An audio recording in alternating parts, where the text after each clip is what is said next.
González, efectivamente soy uno de los abogados, pertenezco actualmente al despacho de la División de Gestión Jurídica y Derecho Internacional de Impuestos Pública, con formación en calidad de abogado, igualmente con especialización y maestría en la Universidad Externado de Colombia, en Derecho y Tecnología Penal.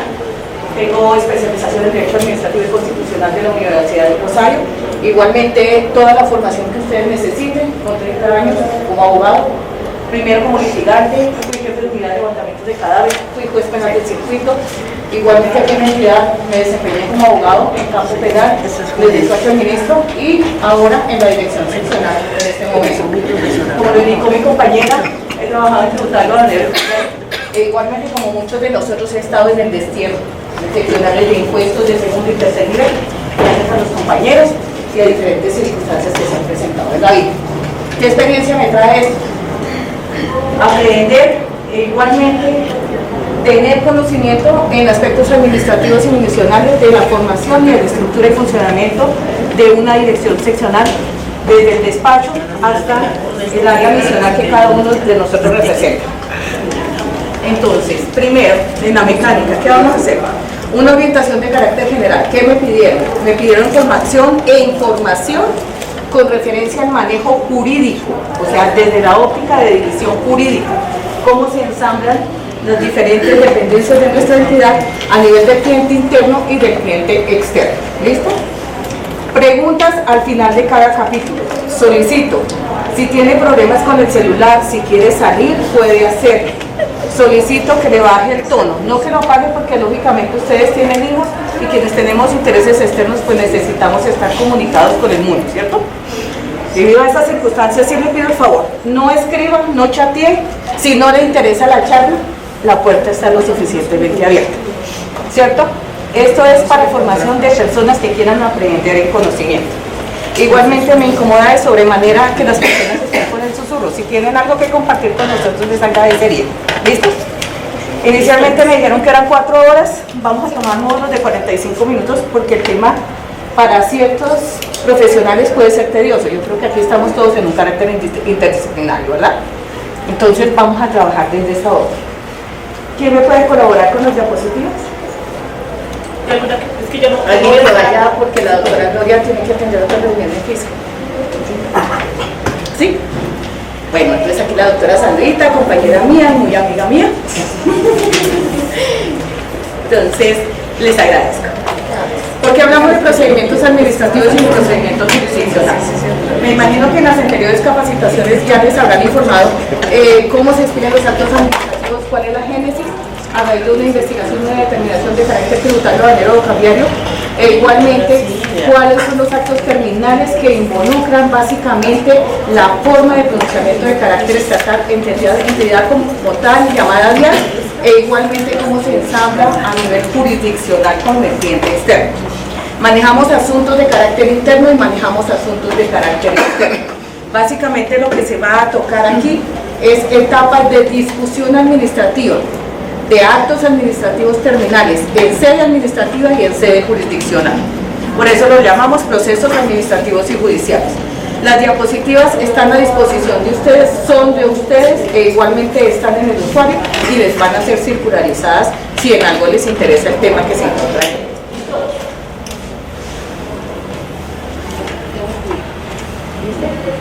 Dentro de la estructura general de la DIAN, las divisiones de gestión jurídica y los abogados de despacho de las seccionales de segundo y tercer nivel, porque allí no hay sino jefatura de grupo en el segundo nivel y en el tercer nivel un abogado adscrito al despacho, tiene como función una proyección a nivel macro dentro de la estructura general de la entidad. Pertenecemos a la Dirección de Gestión Jurídica, que se encuentra en el segundo nivel después del despacho del señor director. Como Dirección de Gestión Jurídica, igualmente allí hay una organización interna que corresponde a una serie de subdirecciones que se proyecta igualmente en las direcciones seccionales del primero, segundo, tercer nivel. Tenemos subdirección de gestión de recursos jurídicos, que es lo mismo que se llama antiguamente el decreto 01 vía gubernativa. Sin embargo, vía gubernativa se recibe el nombre a nivel de las seccionales 1, 2 y 3. Tenemos igualmente subdirección de gestión de representación externa, con proyección en las seccionales a través de un grupo interno de trabajo configurado en ese mismo nombre. Tenemos también un área de secretaría que es la dependencia centro que canaliza toda la información entrante y saliente para absolutamente todas las áreas, o sea, irradia toda la información a nivel de los grupos internos de trabajo y es el enlace con los órganos jurisdiccionales, nivel de juzgado, tribunal y consejo de Estado. Tercer elemento, tenemos unidades penales. En la Dirección General, a través de la Dirección de Gestión Jurídica, tenemos una unidad penal a través de una coordinación que atiende toda el área de representación externa atinente a funcionarios y exfuncionarios, asuntos de gran importancia o de trascendencia para la DIAN a nivel de la Dirección General, e igualmente acciones de constitucionalidad e inconstitucionalidad de toda la normatividad jurídica que expide el Ministerio, que expide el Congreso y a nivel interno DIAN, llámese resoluciones, llámese conceptos, llámese oficios jurídicos.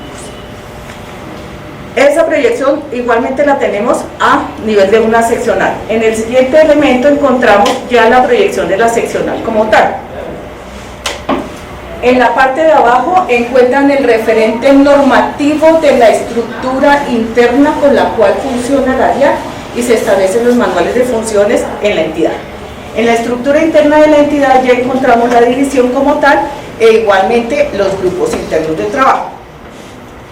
En seccionales de primera categoría en Bogotá, estamos hablando de aduanas y estamos hablando de grandes contribuyentes e igualmente de la seccional de impuestos Bogotá, en la cual yo pertenezco.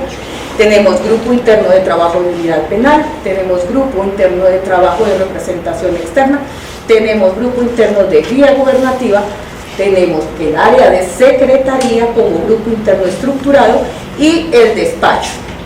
En el despacho hay 4 abogados asesores en este momento, 2 contadores especializados en matemática financiera y en proyección, impuestos, aduanas y cambios.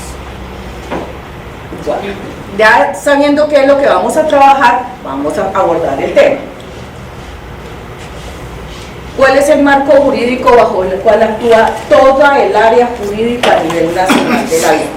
Estamos hablando desde Riohacha hasta Leticia, estamos hablando de puertos, estamos hablando de Bogotá, estamos hablando de impuestos, estamos hablando de aduanas e igualmente de cambio. Su marco referencial es primero la Constitución Política, segundo una norma estructural de creación de la entidad, que es el decreto 4048 de la entidad, que establece la estructura orgánica general de la entidad, y las resoluciones 7, 9 y 11 que adscriben competencia en las diferentes dependencias que la conforman. Igualmente tenemos una serie de modificaciones a nivel interno en los que hemos visto que a raíz desde septiembre a la fecha se han creado y elevado a la categoría de coordinaciones una serie de grupos internos de trabajo. Eso es lo que se encuentra en la resolución 51 del año 2011 y sucesivamente. ¿Qué es la resolución 204 del año 2014? La resolución 204 del año 2014 implica una estructura de modificación y de adecuación del funcionamiento de la entidad a lo que se llama el programa gerencial básico. En ese contexto tenemos una serie de normativas que hacen que las divisiones de gestión jurídica o el área jurídica se ensamble por reglas funcionales y de competencia a nivel interno y externo de la entidad. Trabaja con órganos asesores y con una serie de coordinaciones. El artículo 28 de la resolución 4, a su turno, indica y enlaza con manuales de procesos y de procedimientos. No se les olvide que el grupo o la estructura gerencial de la entidad actualmente responde desde el año 2012 a manuales de procesos y de procedimientos. Luego no hablamos de memorandos, no hablamos de circulares, no hablamos de órdenes administrativas, sino una serie de tablas que indican cuál es la función que cada uno de nosotros desarrolla. Esa función a su turno se proyecta y se irradia en el rol del empleo que cada uno de nosotros ejecuta. Por eso cuando nos investigan, automáticamente lo que piden es la ficha técnica del cargo que usted desempeña asociada al rol del empleo. En esos dos elementos se determina si efectivamente usted ejecuta la labor o no la ejecuta, o la extralimita, o por el contrario se hace una vulneración normativa, que es lo que indica que hay una conducta de prevaricato, e igualmente pues ensambla todas las citas. ¿Listo?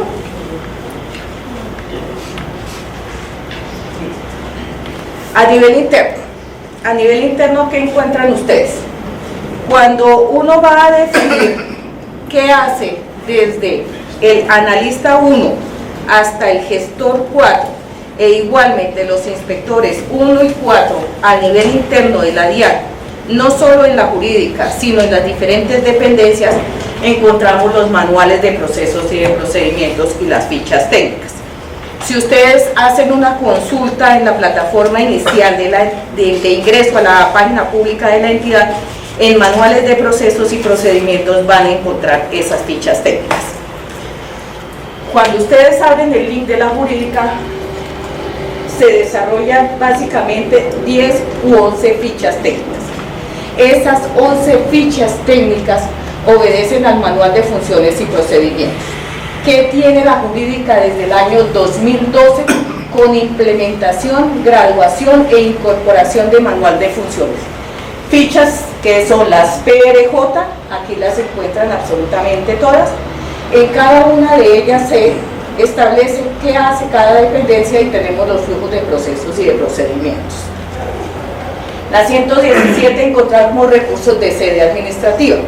Estamos hablando de lo que hace el grupo interno de trabajo de vía gubernativa, ¿listo? Que en el nivel central se llama Subdirección de Recursos Jurídicos.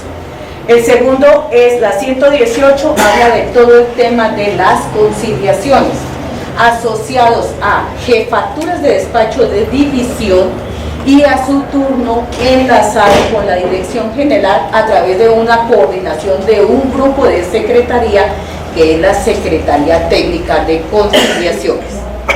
Tercero son los procesos judiciales propiamente dichos, que son áreas de representación externa. 4, los procesos penales que corresponden a la unidad penal. 5, el manejo de tutelas. 6, proyecto normativo que solo se encuentra en el nivel central en la Dirección de Gestión Jurídica con el apoyo a través de absolutamente el total de divisiones y direcciones seccionales. La 8ª es consulta de doctrina normativa oficial. En las divisiones no lo hay. ¿Qué hace? En el momento en que se necesita una implementación de concepto u oficio, automáticamente se proyecta o se hace la propuesta de interrogante a través de una consulta que debe ser canalizada en la jefatura de división y a su turno remitida al nivel central. Allí hay una subdirección que se llama normativa y doctrina tributaria, aduanera y cambiaria, se la resuelve al cabo de 40 a 45 días. El último es prevención del daño antijurídico. ¿Qué es prevención del daño antijurídico? Es la política estatal a nivel gubernamental en la cual, implementada a partir del año 2014, trae la creación de la Agencia Nacional para la Defensa Judicial, que se enlaza con la entidad a través de las áreas de representación externa. Igualmente se toman una serie de medidas de control interno, funcional, técnico y jurisdiccional a través de las jefaturas de división. ¿Qué indica esta situación? Con base en el manual de procesos y de procedimientos, automáticamente lo que se hace allí es una serie de controles de manera permanente y rotativa a los diferentes procesos y procedimientos que se ejecutan en el área, con la finalidad de prevenir el daño antijurídico, o sea, que la conducta de los funcionarios no ocasione perjuicios a la entidad ni tampoco al cliente externo. Eso es lo que trabaja ahí. Bueno, entonces, repetimos: marco normativo, constitución política, los estatutos tributarios, aduaneros, normas de contenido cambiario, igualmente las fichas técnicas, los manuales de procesos y procedimientos. Siempre respondemos a ese criterio. ¿Listo? ¿Preguntas hasta allí? Listo. Una de dos: o no me entienden, no les interesa, o simplemente no estamos por fuera del tema. Una pregunta: esa normativa de la jurídica, cuando uno va a las carpetas públicas, ¿se encuentran toda la normativa? ¿Se puede consultar en esas carpetas? Toda, absolutamente toda la normativa es consultable. ¿Cómo hace usted? Despliega en manuales de procesos y de procedimientos por las diferentes áreas. Allí encuentra más o menos 4 o 5 links.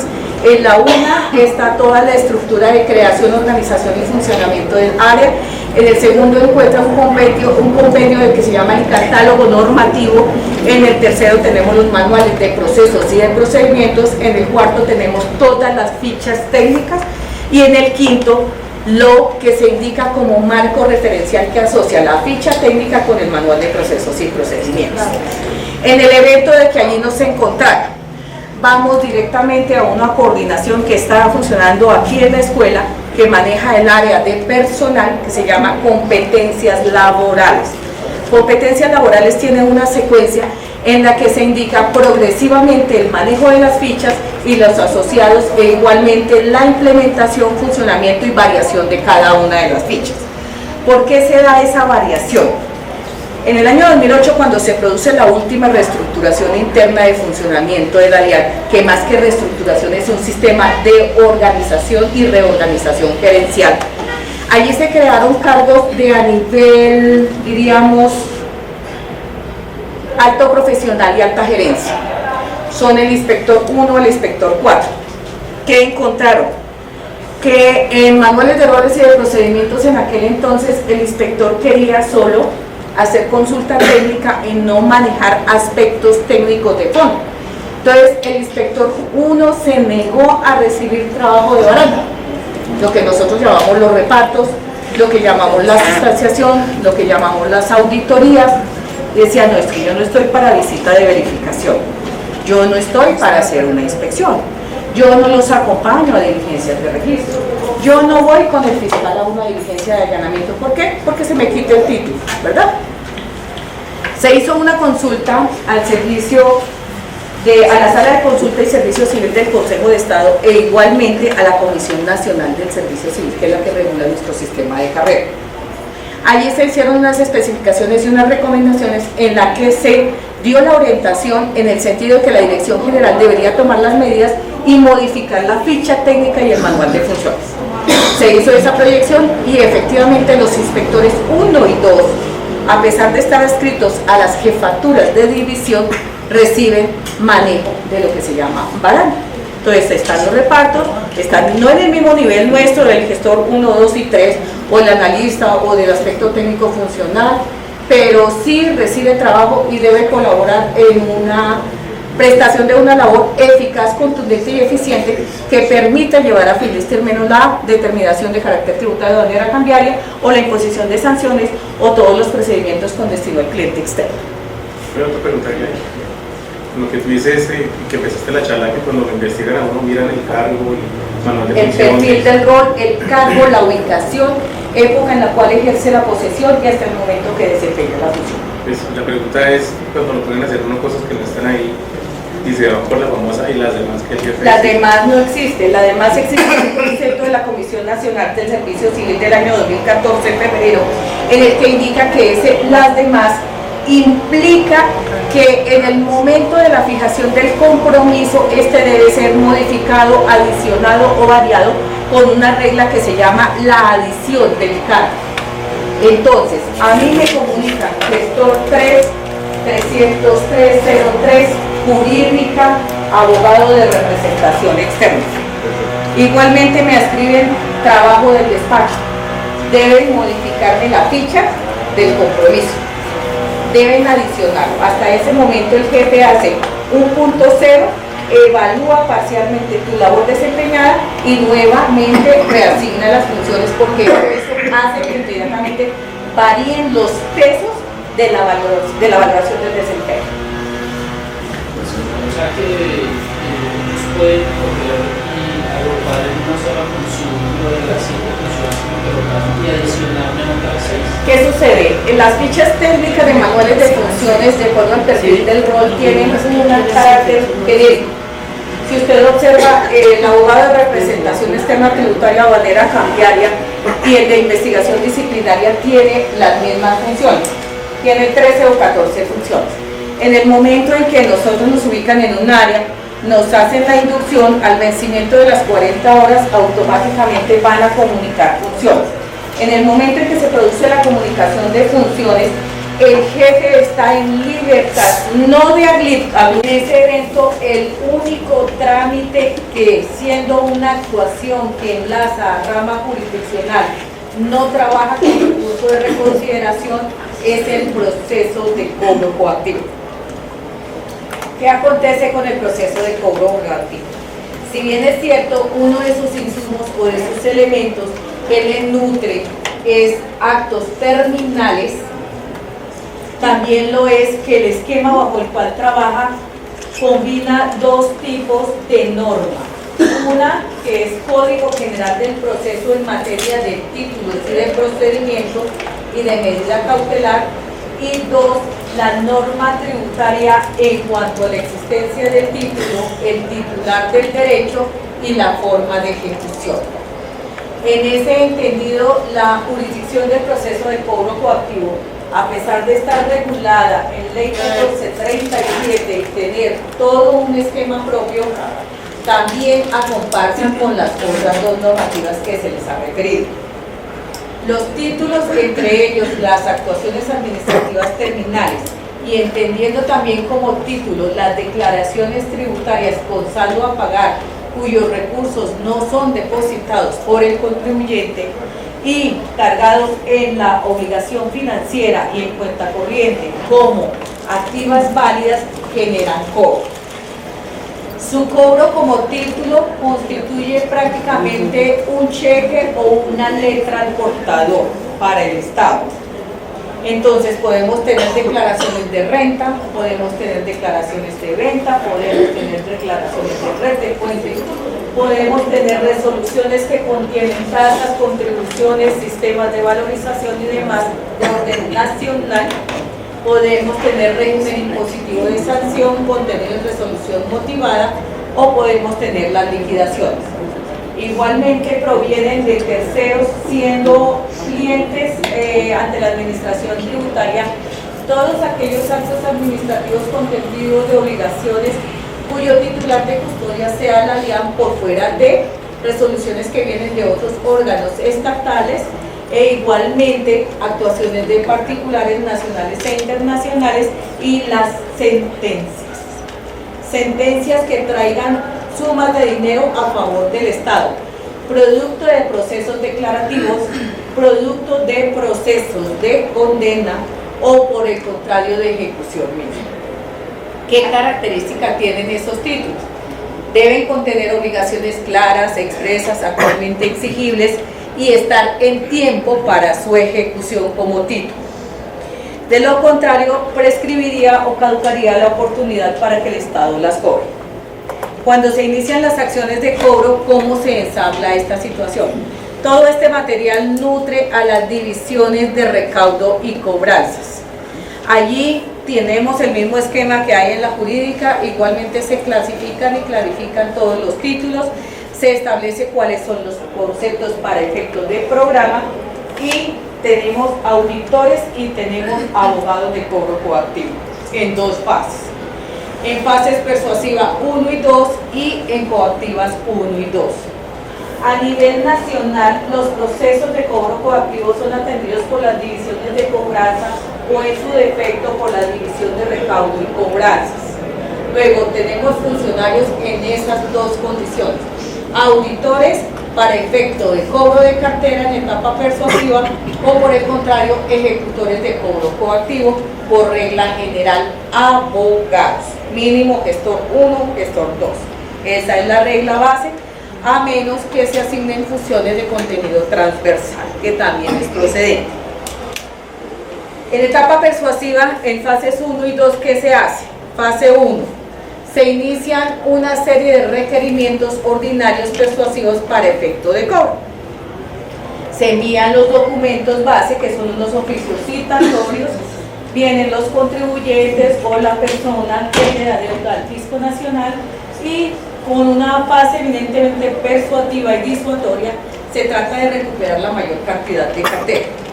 Digamos que transcurren 6 meses allí y nada, no se obtiene un resultado positivo. Inmediatamente se desdobla la segunda fase, que es práctica de medidas cautelares. ¿Qué implica la práctica de medidas cautelares?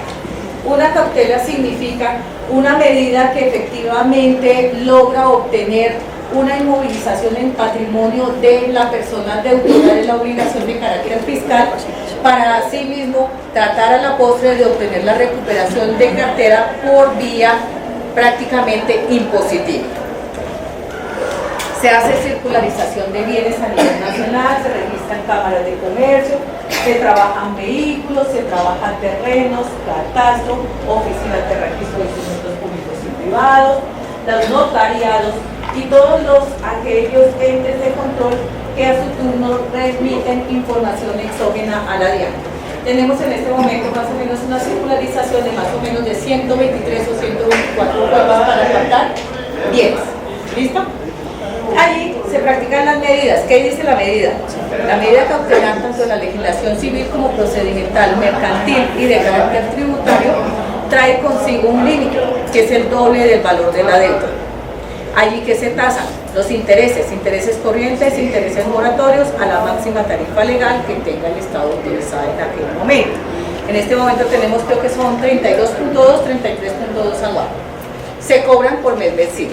Listo. Después de esta situación, la persona efectivamente no paga, se obtienen títulos y demás, se constituyen títulos, valores o demás a favor de cada uno de los recursos que se tengan dentro de los procesos de cobro y por el monto total de la deuda. Venimos ya a fase 1 de coactivo. Coactivo es una cosa que se llama el mandamiento de pago. Es el primer acto de trámite que da curso a un proceso de cobro coactivo. Se le notifica al contribuyente o destinatario del acto y este cuenta con un término prorrogable de 10 días. ¿Qué hace en esos 10 días? Hagan de cuenta que estamos cobrando en un ejecutivo ordinario de un juzgado civil del circuito o un municipal o tribunal, en dependencia de la cuantía. La persona tiene única y dos opciones. Una, paga o se niega a pagar. ¿Cómo manifiesta el no pago? Allanándose al cargo, haciendo un momento de silencio, no dice absolutamente nada, o por el contrario decide atacar el título, no el mandamiento. Cuando se ataca el título se trabaja con una regla que se llama excepción previa, que es la inexistencia del título como tal, la inexegibilidad de la obligación, que se está vinculando a un tercero que no corresponde al contribuyente como tal, o por el contrario, que la obligación del título proviene de algo que se llama documento falso. Allí se hace un estudio, dentro del mes siguiente sacan una resolución que dice que falla la excepción previa. Esta excepción previa es la única actuación que, si bien es cierto, no es un acto terminal, marca la pauta propiamente de la ejecución forzada y es susceptible de recurso en sede administrativa. ¿Por qué? Porque el Estatuto Tributario, a partir del artículo 828, trae consigo la determinación que es la única forma que tiene el Estado para enlazarse ante el órgano jurisdiccional. Luego, el contribuyente está en la obligación de atacarlo por vía de recurso. De lo contrario, no podría acudir a la vía contenciosa. ¿Listo? Entonces, admite pasible de recurso de reposición, interpuesto dentro de los 5 días siguientes a la notificación, y viene el fallo. Ya él les había indicado cuáles son los requisitos del recurso, trae las mismas exigencias normativas, la perentoriedad, la determinación ante quién se dirige, una parte emotiva, un área jurídica, qué pruebas invoca, una dirección para notificaciones, y lógicamente se entra a analizar el contenido de la excepción. Digamos que no prospera la excepción, por el contrario, la entidad mantiene la determinación de la eficacia del título. Entonces falla el recurso de reconsideración y ordena adelantar la ejecución. A partir de allí, el contribuyente cuenta con 4 meses para ir a la jurisdicción contencioso administrativa, enlaza la segunda mecanismo de control y nos vamos a ver si el juez ordinario le dice que tenga razón o no tenga razón. ¿Listo? Entonces, en procesos de cobro coactivo, el único acto terminal o intermedio entendido como que marca una pauta de finalización y inicia otra de ejecución propiamente fuerza o imperativa es la resolución que ordena adelantar la ejecución, falla la excepción y resuelve el recurso de reposición como tal, junto con el auto que falló la excepción. ¿Listo? Entonces, ese es el recurso de reposición. Este recurso de reposición no va a la jurídica, va ante el mismo funcionario que profiere la orden de pago, o sea, que libre el mandamiento de pago. Es allí donde se tramita y efectivamente el superior lo revisa como reposición. Bueno, ¿preguntas hasta ahí? Dentro de la estructura interna diaria, las áreas aduaneras en las direcciones seccionales de grado 1, 2 o 3, ninguna ejerce cobro coactivo desde el año 2008. Ese cobro coactivo fue remitido a las direcciones seccionales de impuestos, desaparece el área de cobro coactivo dentro de las seccionales aduaneras y las áreas de recaudo propiamente dichas. Luego los cobros todos se tramitan en jurisdicción tributaria. Todos los títulos ingresan a jurisdicción tributaria del orden nacional en dependencia de competencia, funcionalidad, ubicación del contribuyente, el lugar en el cual se expidieron los actos administrativos y domicilio fiscal. Esas son las reglas. ¿Listo? Antes de 2008 las aduaneras tenían también estructura, división, recaudo y cobranzas o grupos internos adscritos a división administrativa y financiera. ¿Preguntas? Cuando el grupo de división de cobranzas detecta que un impuesto de cobro es el IVA, también hay comunicación de la DIAN a Fiscalía.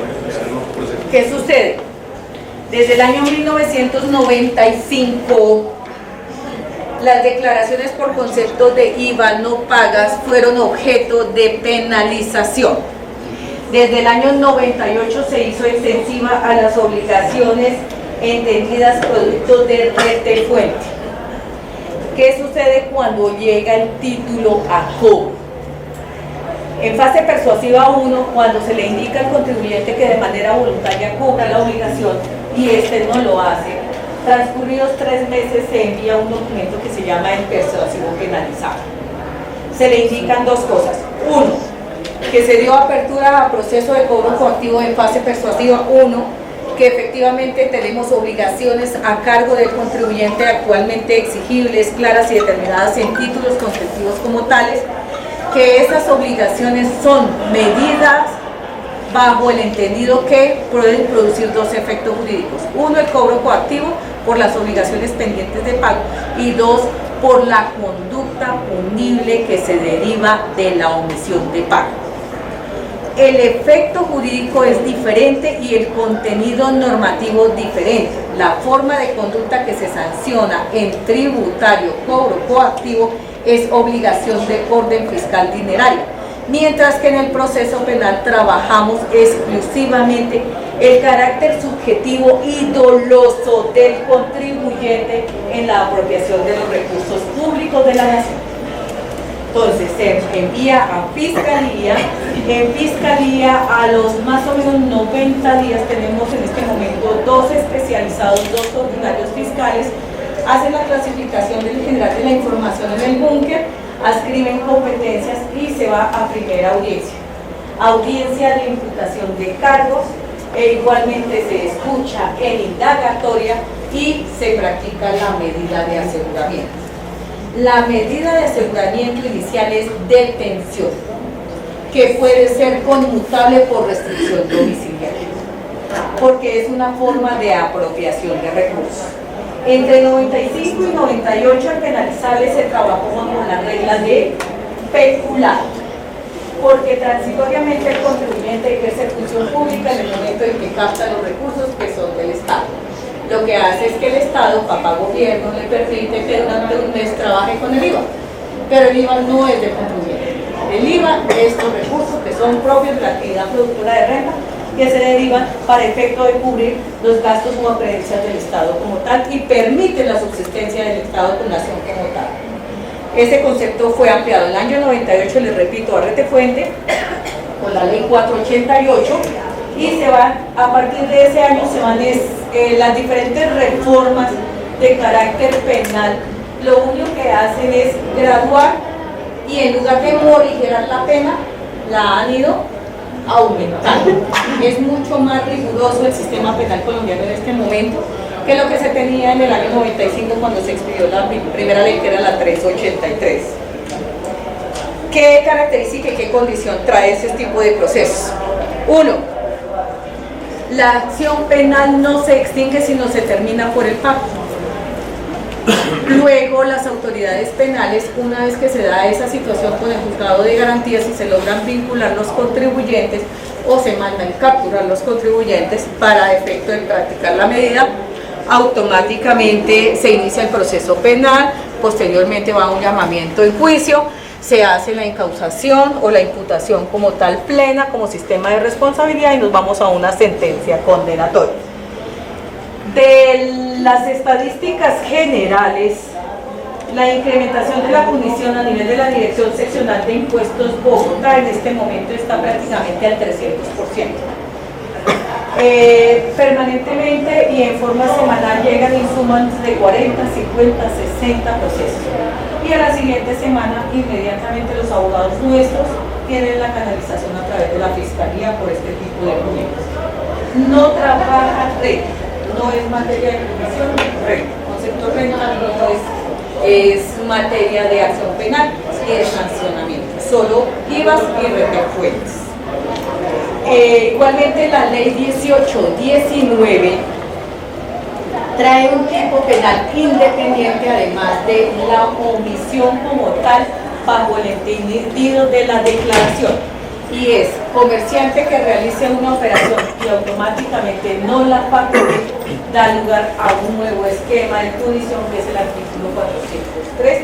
En este momento se está trabajando fuertemente en la implementación de esta nueva figura penal. Los resultados han sido bastante positivos. Igualmente las acciones de fiscalización en el programa activo de calle ha tenido muy buenos resultados. En ese entendido, en este momento tenemos más o menos 45 o 50 por el nuevo punible a partir del 1 de enero de este año, sin contar las diferentes acciones. De un inventario activo que teníamos de 5.300 obligaciones con procesos penales en curso, en este momento ya se ha bajado a 3.000 por la gestión de la unidad penal durante los últimos 2 años. Y yo creo que en el último año, afortunadamente, tenemos una persona muy, no solo capacitada a nivel de la seccional de impuestos Bogotá, sino docta y conocedora del tema, que ha sido, prácticamente su conducta ha sido cada día incentivada por la labor de los funcionarios. Allí hay 10 abogados más. ¿Listo? ¿Qué más quieren preguntar? Nos decías ahorita que existen 123 o 124 fuentes para captar bienes. Sí. Ejemplo, ¿cuáles? Captación de bienes en información a través de información exógena. Tenemos desde las notarías en adelante todos los organismos públicos, entidades bancarias, cuentas, reportes, el IGAT, lo que es planeación, tenemos oficinas de registro, tenemos vehículos, las oficinas del tránsito, CIMID y demás. O sea, son 123 fuentes en total que en este momento la obligación, la información exógena avanzada permite determinar de bienes a nivel nacional e internacional. Gracias. Si la persona está en saldos a favor, pero no ha solicitado más esos saldos antes de llegar al penalizable. ¿Qué sucede? La imputación y los arrastres de saldo a favor para aplicación a través bien sea de devoluciones y o compensación es un trámite eminentemente voluntario. Es un mecanismo con el cual cuenta el contribuyente. Bajo esas circunstancias, el primer elemento es que se haga en tiempo, que es dentro de los 6 meses siguientes a la ocurrencia del saldo a favor. De lo contrario, ya no se puede efectivizar. Segunda situación, dada la penalización, una vez que la persona se vincula al proceso penal, si tiene saldos a favor y le asiste el derecho, puede solicitar a la dependencia competente hacer la compensación y trasladar esos fondos a través del grupo de devoluciones DI, personas jurídicas o personas naturales, que se maneja a través de la división de recaudo de las diferentes seccionales. Allí se saca una resolución al vencimiento de los 30 días que dice si tiene derecho o no al saldo a favor. Bajo el entendido que fuera positivo, inicia un trámite de 15 días en el cual se materializa el acto a través de la obligación financiera, se cruzan las cuentas y se desaparecen, lógicamente por efecto de la compensación, las deudas que han sido penalizadas. Este documento que admite la compensación automáticamente puede constituir el elemento base para dar por terminado el proceso penal, de lo contrario no. Otra pregunta. Dime. La parte cambiaria y de inversión extranjera, pues la DIAN también tiene sus sanciones y reglamentos. Hay unos circulares que rigen lo de inversión extranjera. La pregunta es, la DIAN sanciona también, pero como Banco de República tenemos que controlar el Banco de República financiera. No. La competencia en materia cambiaria para efectos de los sistemas de canalización por INPO o por EXPO es una actividad de carácter residual. No existe un doble proceso. ¿El insumo de dónde proviene? De Banrepública. Trimestralmente se hacen una serie de barridos y directamente el Banco de la República envía esos listados a la DIAN. La DIAN las clasifica por seccional y es el insumo para que las divisiones de control cambiario en los diferentes programas hagan el reparto para imposición del régimen sancionatorio. Una vez que se produce la apertura de las investigaciones en la División de Gestión Control Cambiario en las direcciones seccionales aduaneras, se profiere el auto de apertura y el primer elemento que se le envía al contribuyente o al usuario, al importador, al exportador o a la persona que ha operado o que ha participado de manera directa o indirecta en una operación de canalización es un requerimiento ordinario de información que trae 23 puntos en el cual se le solicita el cumplimiento de la normativa respecto de la conducta que se le va a sancionar. Posteriormente se profiere el pliego, se dan los traslados para respuesta de ese requerimiento y posteriormente se imponen las sanciones. ¿Listo? Ya tenemos el título. Con la resolución de sanción, la persona, si lo considera pertinente, puede interponer el recurso de reconsideración y al cabo del cual un acto terminal, con actos terminales podemos ir a la jurisdicción contenciosa. ¿Cómo se verifica? Dentro del proceso de investigación fiscal, el contribuyente o el interesado o el destinatario de la investigación puede aportar los documentos que considere pertinentes, necesarios o eficaces para dar lugar a la terminación de la investigación. Esos documentos se circularizan y se cotejan sobre elementos de veracidad, autenticidad e información a nivel interno y externo. Primero con el Banrepública por los formularios de canalización. Segundo elemento se hace a través de las entidades bancarias dentro de las cuales se encuentran las cuentas de canalización autorizadas, que son cuentas de compensación. Y tercer elemento, a través de la coordinación internacional RILO de la DIAN, que depende de la Dirección de Fiscalización, que funciona en el edificio Senda, se envían los documentos al ámbito internacional para determinar primero el origen de la canalización, segundo la existencia real de la operación, tercero la existencia de la realidad económica y cuarto la existencia material de los proveedores o de los destinatarios del pago en el ámbito internacional. De esta manera se contrarrestan las operaciones ficticias de importación o exportación o el contrabando. ¿Preguntas? ¿Listo? Bueno, hemos de entender que entonces en sede administrativa ya saben cómo funciona este negocio y como somos dueños de un negocio, vamos a ver que este negocio produzca su plata y produzca la captación necesaria, que es la recuperación de dinero a favor de las arcas de la nación. Cuando no se obtiene un resultado positivo a través, bien sea del medio coercitivo o cuando se llevan los títulos a discusión a la rama jurisdiccional de manera precedente o de antelación, trae un recurso de procedibilidad, que es lo que se llama el agotamiento de la vía gubernativa. Trabaja recurso de reconsideración. Aquí está el esquema general de un recurso de reconsideración de tributario, aduanero o cambiario. ¿Qué diferencia hay de 390 en el aduanero con 2685?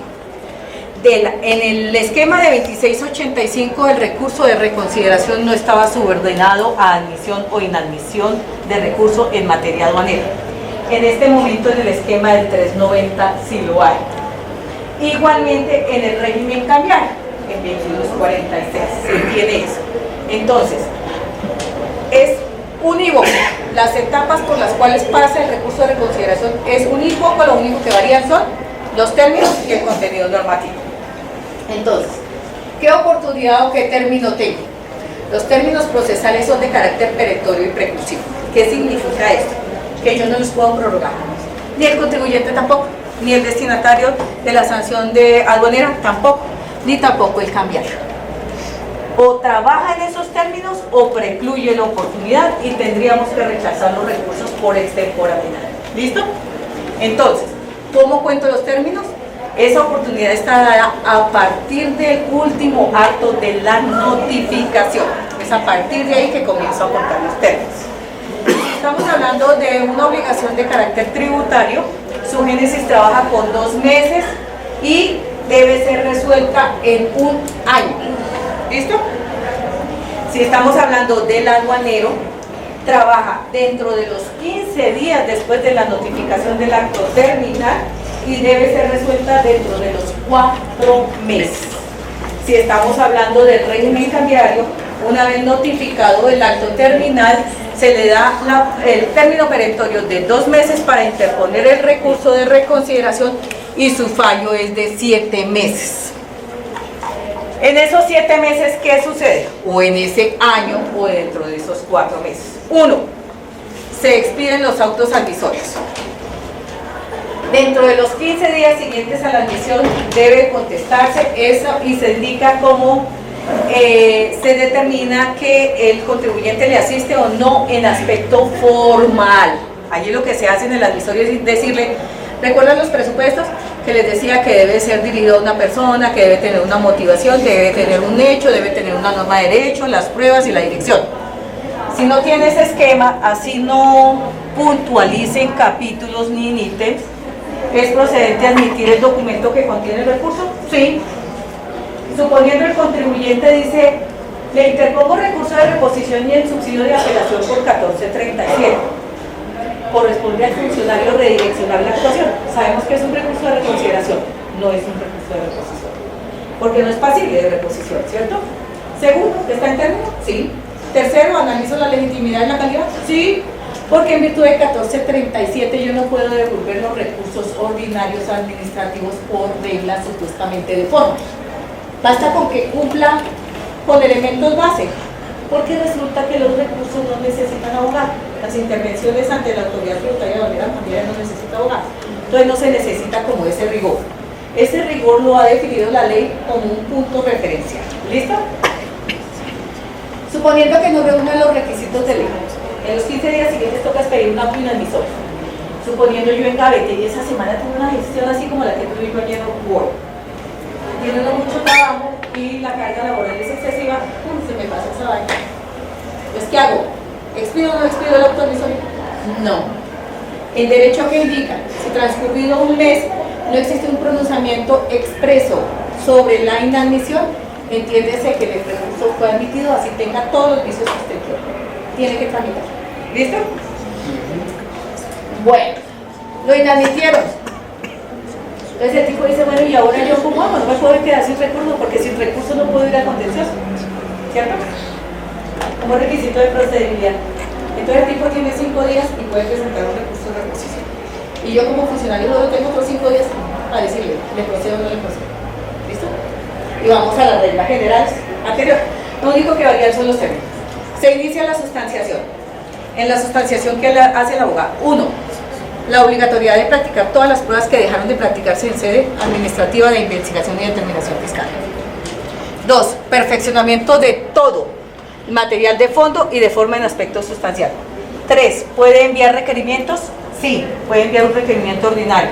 ¿Puede perfeccionar pruebas? Sí, puede perfeccionar todas las pruebas que considere, a nivel nacional y a nivel internacional, con un auto de pruebas. ¿Listo? Ese auto de pruebas que puede ir de 1 mes a 3 meses, depende si tiene 1 mes y vamos a practicar el nacional, 3 y vamos a practicar el internacional. Tiene la cualidad y la capacidad de suspender el término para expedir el acto de fondo, para resolver. Y finalmente, hablemos de un aduanero. Tengo para fallarlo 4 meses, se puede prorrogar por 3 cuando necesita exhortos o cuando necesita cruces de información a través de regla internacional. Entonces toca dejar vencer todo el término para saber si se obtiene la respuesta de carácter internacional. ¿Qué ha condenado el Consejo de Estado a la DIAN? La expedición de autos de prueba, la expedición de inspección, órdenes de inspección tributaria u órdenes de inspección contable con el efecto de o con la negra y funesta intención de suspender los términos sin evacuación de prueba. Si eso se llegare a dar, automáticamente esos autos que no se han materializado condenan al Estado bajo el entendido que el auto no se expidió. Entonces, ¿qué sucede? Si yo tuve en cuenta esos 3 meses de suspensión o ese mes para expedir el acto terminal, cuando yo expida el acto terminal, tendría silencio administrativo positivo. ¿Listo? Pues tiene que fundamentar uno muy bien el auto de pruebas y practicar, llevarlo a la materialidad, de lo contrario se pierde esa oportunidad para la suspensión de los términos. Practica las pruebas que sean necesarias. Una vez que se tiene esa situación, se hace un bosquejo, un proyecto de sustanciación del acto que va a ser el final. Ese proyecto se inscribe en una cosa que se llama la reunión de retroalimentación y unificación de criterios, que se llaman los famosos comités, en el señor despacho del señor director o en la división misma. Luego de allí se hacen las unidades de retroalimentación, las sugerencias necesarias para el perfeccionamiento del acto, se toman los ajustes, se saque el fallo y va a revisoría. En revisoría puede permanecer 3 o 4 días, allí se autoriza, se sacan los actos administrativos en limpio, se planillan, el jefe de la división o el jefe del grupo, si tiene competencia delegada, o el señor subdirector lo firma y luego vamos a notificación. ¿Qué característica tiene 2685 a diferencia de 399? En 2685, que es el anual de los recursos de consideración, debería ser fallado dentro de los 3 meses, incluía la notificación. En vigencia de 399 hay una norma taxativa en el 601 que dice que no se incluye el término de la notificación. El acto terminal debe estar perfeccionado y firmado dentro de esos 4 meses. ¿Listo? Entonces, de lo contrario, opera silencio administrativo positivo. Todos los vencimientos de recurso de reconsideración sin fallo dan silencio administrativo positivo en la implicación. Revisión a ITRC, quien determinará en falta grave si nos va destituido o por el contrario nos va a sancionar. ¿Listo? Se escriben los actos, se firman, planillan y se notifican.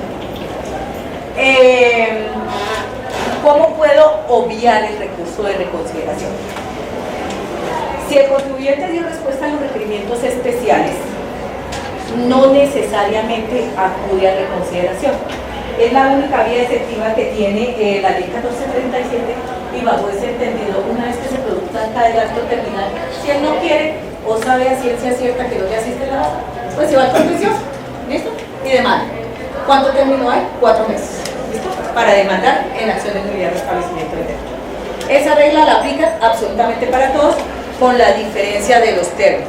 Nuevamente repito, aduanero 4 meses para fallar, en vigencia de 390, en 1685 3 meses. Si estamos en 2246, que es el cambiario, tenemos 7 meses. Y si estamos en el tributario, 1 año. Actualmente la Dirección Seccional de Impuestos Bogotá trabaja recursos de vía gubernativa con vencimiento a 5 meses. ¿Qué significa? No tenemos silencios administrativos positivos. Eso ampara la entidad, ampara a los funcionarios e igualmente se corrigen y se juzgan las conductas de corrupción de los funcionarios en el entendido que engavetan los actos administrativos. Como una de las políticas de ética, de control de calidad, de gestión, recuerdan que hay gestores éticos en todas las áreas. Ese gestor ético está llamado a hacer las recomendaciones a nivel de las jefaturas de división para minimizar los riesgos objetivos y subjetivos. Entre ellos está el poder de corrupción a nivel de áreas jurídicas en la no expedición de los actos terminales definitivos, confirmatorios o anulatorios del fallo del recurso de reconsideración en tiempo. Entonces, en seccional Impuestos Bogotá, afortunadamente desde el año pasado no tenemos silencios. ¿Listo?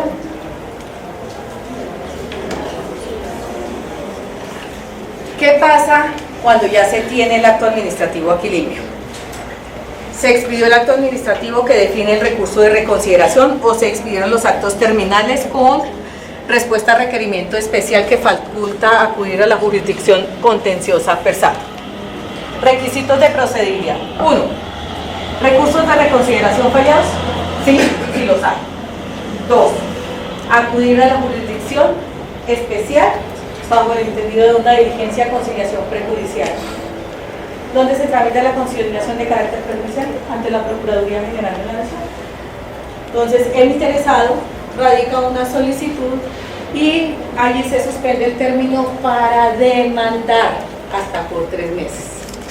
Entonces, en el reparto la Procuraduría tiene secciones igual que el Consejo de Estado y que los tribunales, y atiende asuntos judiciales y atiende asuntos administrativos. La de nosotros es Procuraduría Primera Delegada para Asuntos Administrativos del Orden Nacional, Procuradores 1 y 6, delegado ante tribunal y juzgados. Allí se reparte el asunto, vuelve y surte todo el trámite del reparto y citan a la DIAN. El señor lo único que tiene que decir, dígale a la DIAN que yo la voy a demandar, que por favor me reconsidere las situaciones que motivaron el recurso de reconsideración a la respuesta al requerimiento especial, que me asiste razón, incluso puede aportar si quiere pruebas.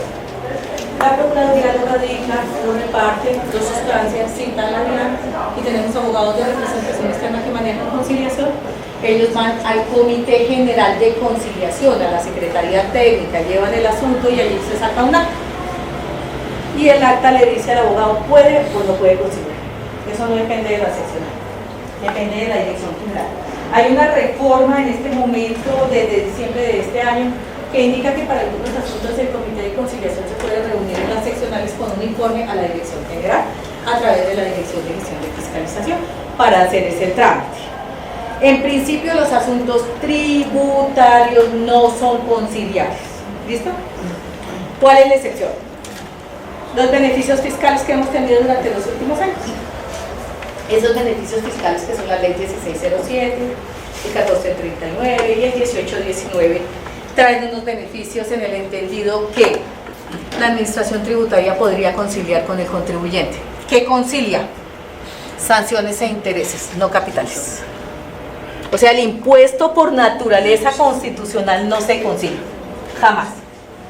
Los arandelas que vienen, que genera el no pago del impuesto, ellas sí son susceptibles de conciliación.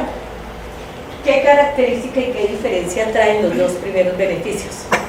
Permitía conciliar el impuesto, bajo el entendido que pagan el impuesto al 100% y negociar los intereses y las sanciones. En la 1819 trae una talanquera en el orden nacional, no en el territorio. Es absurdo. En el orden nacional, ¿qué dijo? Obligaciones dinerarias contenidas en títulos en firme no son susceptibles de conciliar bajo ninguna razón. Luego solo permite conciliar a través de determinaciones por mutuo acuerdo todos aquellos procesos de investigación y determinación tributaria que no hayan finalizado, estén en fase de investigación, estén en fase de determinación o estén en fase de discusión. Entonces el contribuyente viene y dice, ay, este tanto que me pegó toda esta vida, pues le pago sus 100 pesos y negociemos la sanción de interés. Como los actos todavía no están en firme, no han sido expedidos, se puede hacer. ¿Listo? En la rama jurisdiccional sucede lo mismo, porque como los actos terminales no están en firme, porque están en suspenso por el control de legalidad, sucede lo mismo. Y varía, lo único que varía son los porcentajes de pago de intereses y de sanciones. ¿Listo? Bueno, tenemos la conciliación. Suspendió máximo por 3 meses y nos vamos ahora sí en pleno al contencioso. No negociamos y seguimos con nuestros artículos, entonces ¿qué hacemos con los artículos? Tenemos en Procuraduría, ya les dije que hay una competencia arreglada que determina una oportunidad, es que se puede hacer dentro de los 3 meses siguientes de la expedición del acto y que la norma orientadora se encuentra en el artículo 6 del decreto 2511 del 98, que es el reglamentario para la Procuraduría General de la Nación. ¿Listo?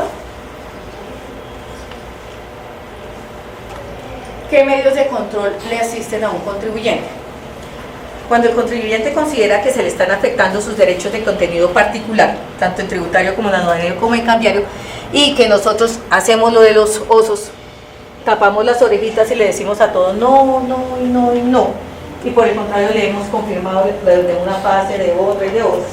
O sea, le decimos no a los requerimientos especiales, le decimos no frente a la liquidación oficial, colocación del recurso de reconsideración, por el contrario le sacamos el acto administrativo terminal que falla el recurso diciéndole no. Entonces con el libre se pone bravo y sigue más bravo con nosotros, porque ahí sí me toca conseguir un abogado. Entonces los abogados mínimos cobran entre el 25 y el 35 del valor del litigio. Esos son los que valen los honorarios de un abogado, porque eso también está reglamentado. Tenemos medios de control. Entonces él dice, pido justicia. Bueno, vamos a ver cómo vamos a hablar. a la justicia.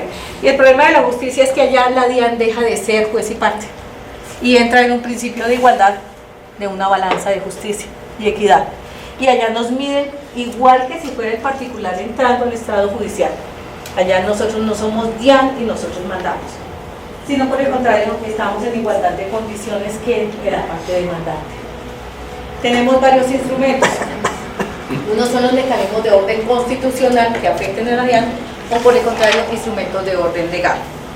El instrumento de orden constitucional por excelencia que ataca los actos de la DIAN es tutela.